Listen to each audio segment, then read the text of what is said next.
Good morning. Today is February 6, 2025.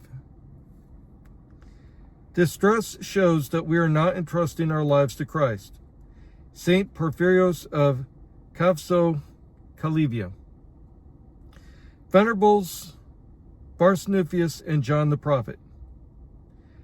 Barsanuphius and John were 6th century monastics at the monastery of Abba Sarid in Palestine near Gaza. Barsanuphius, born in Egypt, began his monastic life as a young man. He dug a small cave for his cell at the monastery.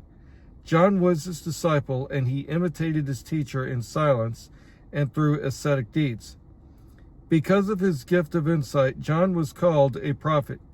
Barsanuphius bequeathed his cell to John and withdrew into complete solitude.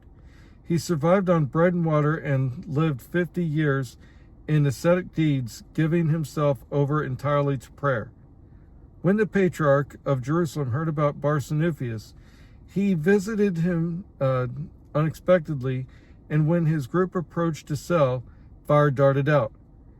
When pilgrims asked Barsanuphius about the path to salvation, John would answer for him. Barsanuphius had the gifts of foresight and wonder-working, and his prayers could purify people's souls.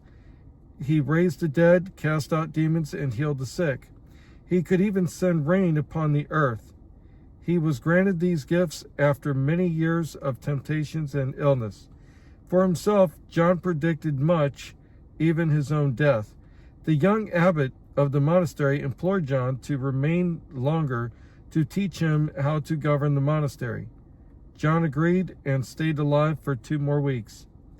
Barsanuphius survived his disciple John.